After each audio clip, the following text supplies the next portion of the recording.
Yo, what's happening, everybody? It's your boy N, and we are back for another video. And at last, we have our new slash full fortress defense guide. For those who are not aware, this is terrain 16. It's a new base, a new terrain, so keep that in mind. Now, before we get into the individual rooms, traps, replays, and explanations, I also want to just briefly go over the new ideas, the concepts, and the reasoning for having each room built a certain way, and just the whole base in general. It's better that you understand why I did certain things and why it's been doing so well in this meta and this age, okay? Now, as you can tell, we don't have any force gate crash, and this is because we are also trying to force speed glitch and make the enemies clear the whole room. Now, we all know that since the last update, Final 4 has been improved. Our Shinobi reacts much faster and helps counter speed glitch or precast entries from short distances, whether it's an EX ultimate or a jutsu. So we are trying to force that, as we can counter that much easier than trying to counter a very high attack Sasuke Final Valley gate crash. Now, even if you do manage to still gate crash, it's not going to end well, and that's going to be dependent on how you build your final four. So again, one of the objectives is to force speed glitch, force any EX entry with the Sasuke Final Valley, force precast entries whether it's a jutsu like Naruto Final Valley. We are also trying to stall waste time. We are trying to emphasize kill in terms of the split rooms, so sub killer rooms, Wandering Sasuke, Itachi, and then the main rooms such as Sasuke Final Valley and with Kawaki, etc. We'll go into that in more detail. So if you look at our normal terrain 20 base and where our two sub killer rooms are and where the revive pad is, I made it so that this terrain 16 has the exact same concept and beginning as that. I still have my Wandering Sasuke, I still have my Itachi as the two sub killer rooms, both left and right. And then in the middle room, I still have my revive unit. The only difference is that here I have a dual summoning, and there's a reason for that as well. So it's very important that you understand I kept the same principle as the starting of the terrain 20 room, which is very good. So one of the main reasons as to why I have two Shinobi in this room, because unlike terrain 20, I can't place my revive unit in the center, which means if I have Sasuke Final Valley at the starting of Barion's room, if they enter from the back where my water pad is, or if they are sent flying from the opposite direction as Sasuke Final Valley, they're not going to be close to him, so he's not going to awake and they can easily set up attacks and kill my Shinobi first. By me adding another Shinobi at the opposite end, I cover more surface area and I cover overall more of the base. So with either side, my Shinobi can awake and get in action first, making it much more complicated for the enemy. Then a added benefit from adding another Shinobi is that my overall stripping, damage, CP steal, you name it, is then multiplied by 2. So it makes it very hard and very difficult to deal with. And with this room, you could easily kill a main. Now, if you look at the room before final, I have a water mask and a couple of air traps set up in a certain way. This is to counter people who try to gate crash or try to ignore the right hand side of my base. So let's say you are a main who lands in Wandering Sasuke's room. You make your way on the left hand side and you go all the way to the room before final, and you try to skip my revive room and the whole right hand side of my base. Then you are in for a rude awakening, as if you are caught by my water mask or my air traps, you might potentially land in my revive room, which is going to be very bad for you, or you might land on the opposite side of my right hand room, which means you're going to have to go through the whole right hand side that you try to ignore, overall going to increase potential killings and waste a whole lot more time than you wanted.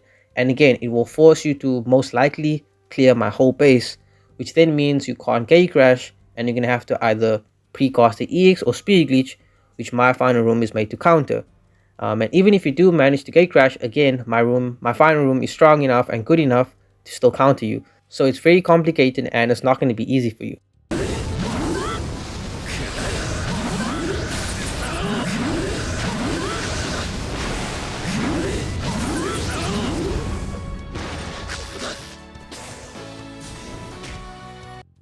And again, for this space, I highly recommend that you use Gara V1, power to own heal, or at least run with a 5-star heal, because Gara V1 and power to own heal are the only ones who can instacast their invincibility fast enough to counter a precast jutsu like a Naruto Final Valley's Limit Break, or certain precast EXs like Sasuke Final Valley in the best possible way. I see so many people taking out Rin, Gaara, and Boruto on heal because they think KLM Naruto will count everything. That's not the case. But without further ado, we will be starting with the guide now and going into our first room, which is our first separation room. So if you look at the way it's set up, we have our air trap at the beginning with and right ahead we have our 3-star magnet trap to hopefully pull you in slash stall. We have a red air pod set up diagonally to hopefully prevent you from trying to lunge forward or prevent you from trying to reach the water mask so you can beat it. And then we have our water mask and our red dragon.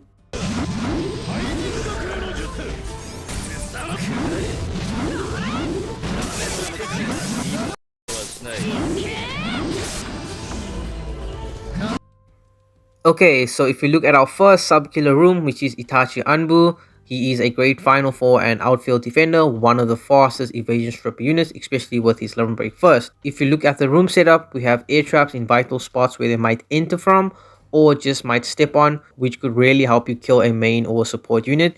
We have seal and paralysis wasting traps to hopefully seal slash paralyze enemies or waste their link board resistance. We have a 3-star mirror to hide Itachi's presence so they can't see him, which could hopefully help our shinobi ult or get in a jutsu and whatnot.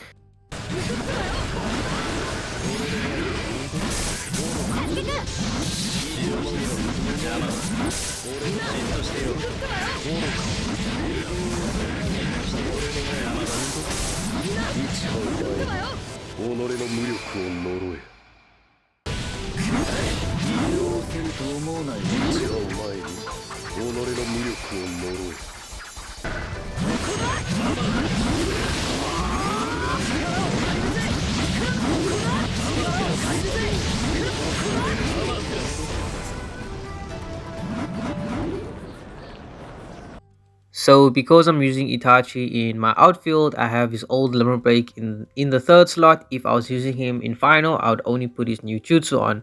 Now because I don't have his personal tools, it's very hard to maximize his bold. So this is the best that I could do while still providing good stats, at least 130% anti-confusion. EX level 15. In terms of his follow-up, anyone with team evasion like Kawaki or Kid Naruto will do well for him because he doesn't have self-evasion. If you don't have them, I'm using Gaara V1 to trap pull the enemies in. So if we go to my second shinobi room, which is my Baron mode, if you look at the room setup, it's almost the exact same as my Terrain 20 in terms of Baron mode's room. So if you look on the left hand side, I have air traps in vital spots in case enemies might come from Sasuke Final Valley's room. And then if you want to be extra and try and counter enemies that come from the back inside, you could move the brown dragon installation towards the side there and then maybe put an air trap, in the middle or somewhere along those lines. And this room serves the same purpose as any other room, which is to either stall, waste time, or kill an enemy or at least their support units.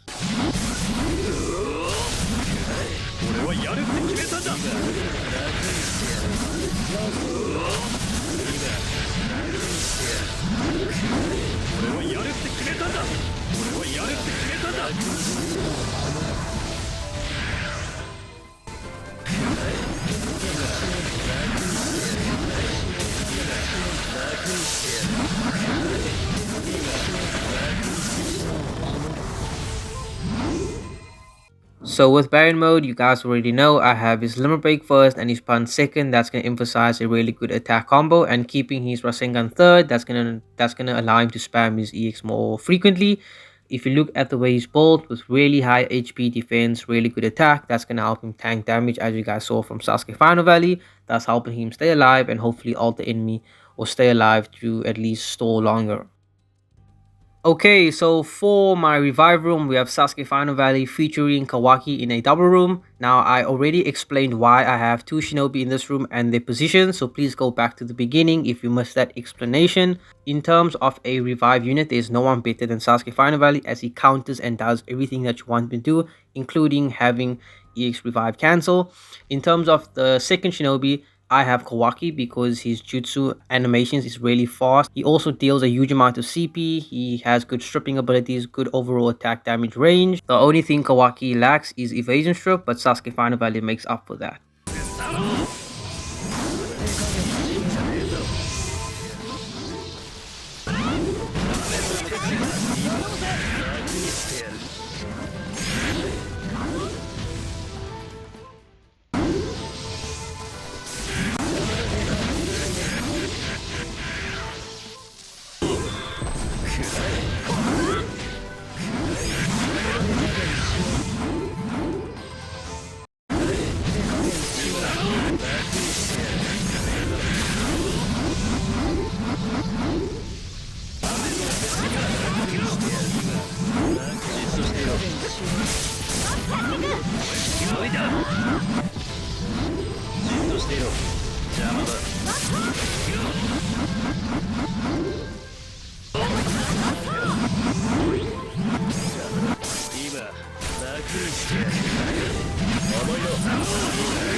So yeah, my man, Sasuke Final Valley is the best revive option at the moment. He does everything. He's really strong. He has great iframes. I built him really well, and what emphasizes what he's meant for attack purposes.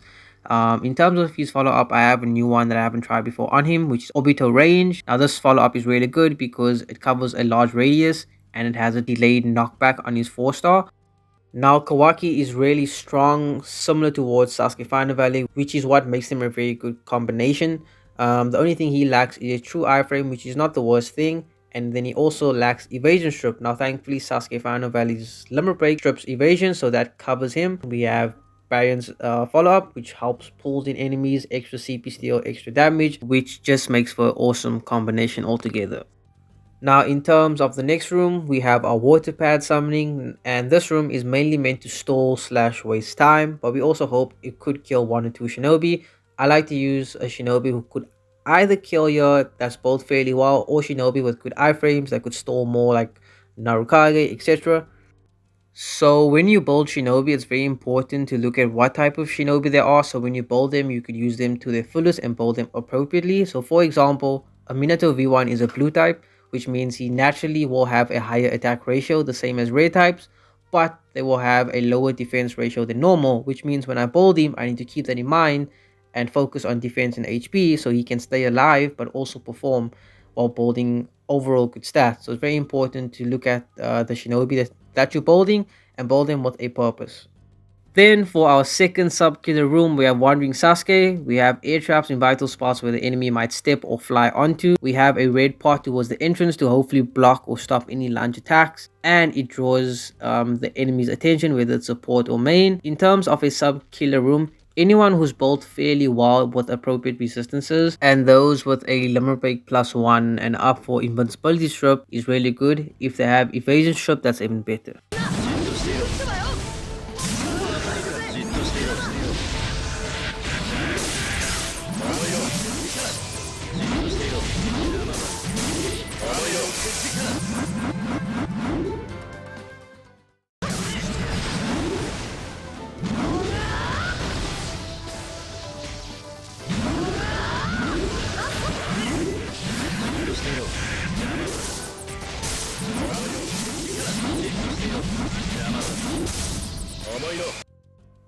So for Wandering Sasuke, I'm still trying to figure out the best rotation for him in terms of outfield defense. I normally have his 4-star second, which is what you saw in the replays.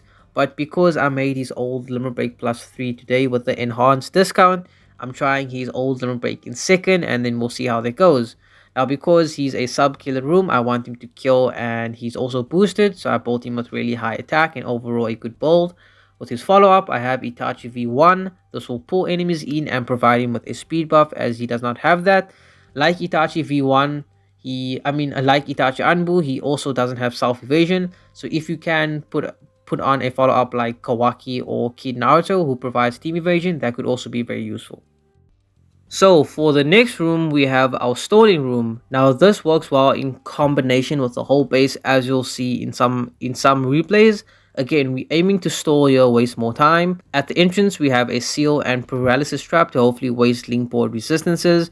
We have the toad house to again trap and stall enemies. A magnet trap as well if they maybe set off a jutsu from afar. And then we also have a shinobi summoning to create a barrier. Now you can play around with this room, but again, you'll see how it works well in combination with the entire base to waste time. Now this is the second separation room, which is very important for many different reasons, as I mentioned in the beginning of the video, so please go back if you missed it.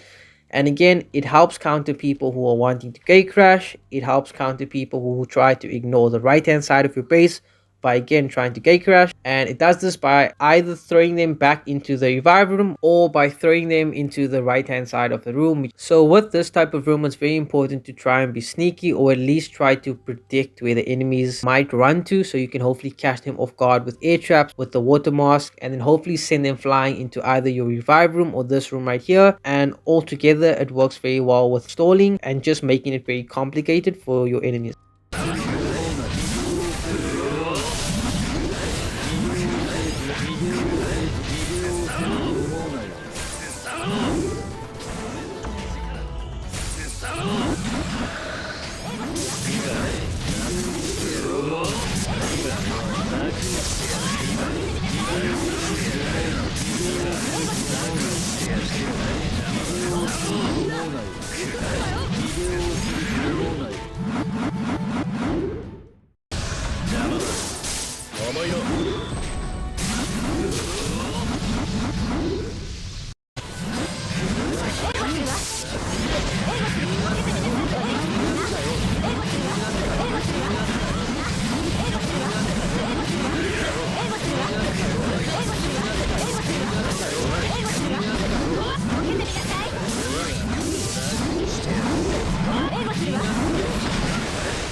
Okay, so last but not least, we have our final room, aka our final four. And again, I will highly recommend that you use Gara V1 or Barter on heal, especially with this type of base where you are trying to force a speed glitch or a precast entry from an EX or a Jutsu.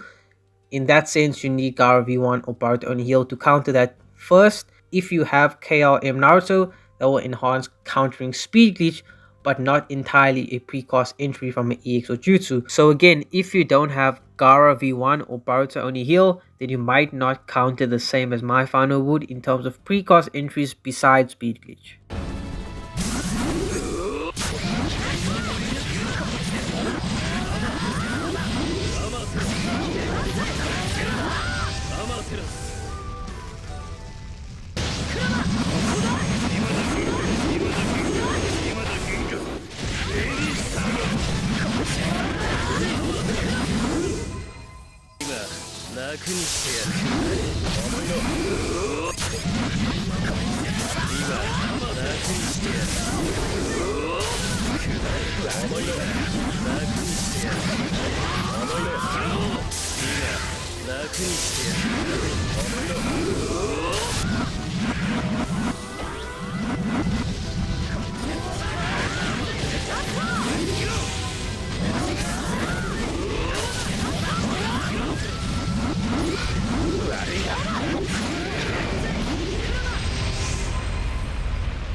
Okay, so for Gaara V1, I recommend only using a EX Ultimate, no Jutsu.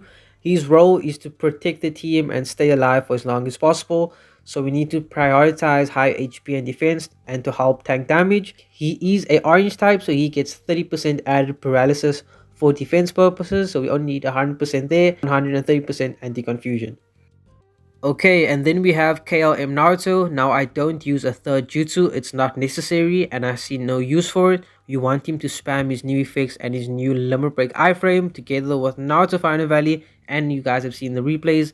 It makes for an awesome combo and he still counters speed glitch as long as you have his 4-star in first. Now I only have him at pass 2 and limit break plus 1. I will max him out, but this is the best build that I can build at the moment. He's a green type, so he also gets 30% added paralysis from his link board for defense, so you only need 100% anti-paralysis and at least 130% anti-confusion. Now for his follow-up, we have Sasuke in 20th. This is going to provide more CP steal, more range, more damage area, make it very hard for your enemies to breathe. And again, because he uses his 4-star first, this is very good as he will spam his follow-up as frequently as possible alongside with his limit break and a continuous iframe cycle.